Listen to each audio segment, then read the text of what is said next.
Bonjour, aujourd'hui je vais vous parler de nuages. Je vais simplement vous lire ce qu'il y a sur cette encyclopédie. C'est tout l'univers, l'édition datant de 1972. Donc les nuages qui étaient connus à l'époque en 1972. On est aujourd'hui en 2017, ça fait donc 45 ans.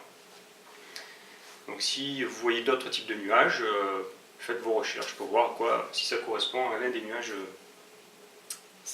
présentés ici même.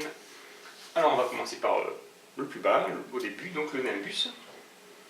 Ici, le nimbus. Le nimbus, donc, beaucoup plus sombre que tous les autres. Ils amènent presque toujours de la pluie. Quand il y a du vent, ils sont souvent accompagnés de fractostratus, nuages ressemblant au nimbus, mais siégeant à de plus faibles altitudes. On monte un petit peu, les cumulus. Les cumulus, ici. Simple superposition de grosses protubérances blanches peuvent ressembler à des choux-fleurs. Ils se forment généralement le jour et disparaissent la nuit. Nuages de beau temps, ils peuvent se transformer en cumulonimbus, générateurs de pluie. Cumulonimbus qu'on verra juste après ici. Je suis la ligne, la colonne, donc le stratus que l'on trouve ici. Le stratus, étendue uniforme de nuages gris ressemblant beaucoup à de la brume, ne produisant pas de pluie, tout au plus peuvent-ils être source de bruine. Ensuite, on retrouve le stratocumulus, ici. Stratocumulus, un amas irrégulier de couleur foncée, ne donnant jamais de pluie, sauf lorsqu'il s'accumule pour former des nimbus, occasionnant ainsi des précipitations, nimbus qu'on a vu au début. Donc c'était le stratocumulus. Ensuite vient le cumulonimbus. Vous le voyez assez souvent, enfin, du moins ici. Cumulonimbus donc sont des nuages d'averses et de tornades. Leur développement est vertical et leur base est habituellement à demi-mètre du sol, tandis que leur sommet peut atteindre parfois plusieurs kilomètres d'altitude. Donc très haut nuage.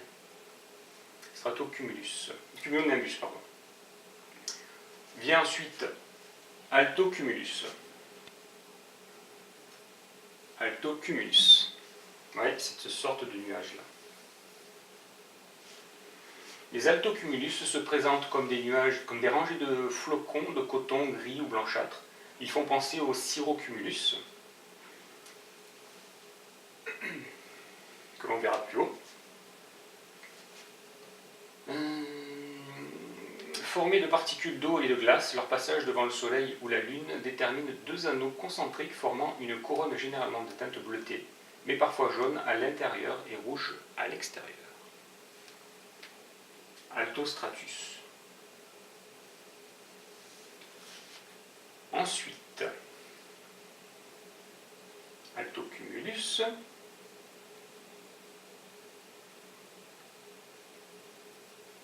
Cumulonimbus, altocumulus.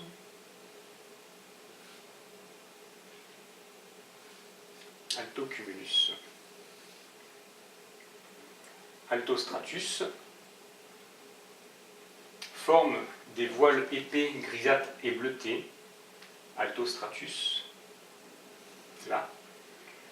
Lorsque le soleil et la lune sont vus à travers les nuages, ils apparaissent comme s'ils étaient placés derrière un verre dépoli.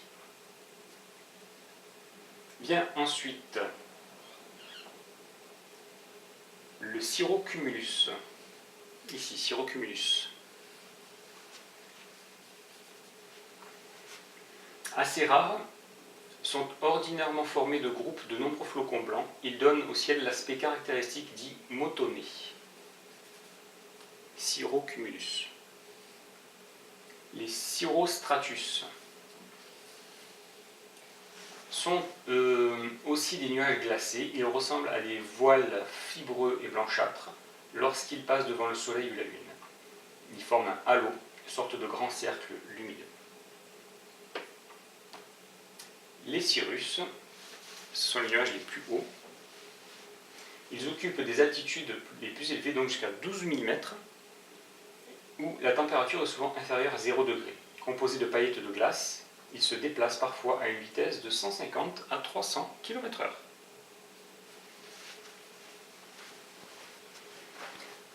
voyez ici, on vous explique la condensation par refroidissement direct. La vapeur au contact de l'air froid se condense. Condensation par refroidissement adiabique. On n'est pas obligé de retenir ça. Et formation du nuage secondaire. La pluie au contact de l'air chaud s'évapore. Je ne vais pas tout vous lire, c'était simplement pour vous donner une petite sorte de résumé de nuages existants, du moins dans les années 72.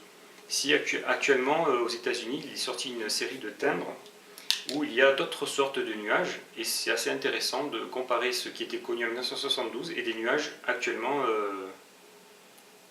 existants. Alors, à quoi est-ce dû? Est-ce dû à l'activité de l'homme? Est-ce dû au changement climatique? Est-ce dû aux avions? Quand je dis l'avion, c'est les hommes, que ce soit des lâchers de traînées, des traînées volontairement, des nuages volontairement formés ou involontairement formés. Le fait est que les avions, derrière les avions, il y a quelque chose. Ensuite, cela forme d'autres formes de nuages. Donc, est-ce que c'est à cause de cette mondialisation, de cette population qui de plus en plus voyage sur Terre avec les avions, qui font que le climat change, qu'il existe, sont créés d'autres sortes de nuages? Là est la question. Je voulais simplement donc vous citer les sortes de nuages qui étaient connus en 1972 au XXe siècle. Voilà. Et je vous dis à bientôt pour une autre vidéo. Si elle vous a plu, vous pouvez toujours aimer, partager. Voilà. Bisous. Ciao.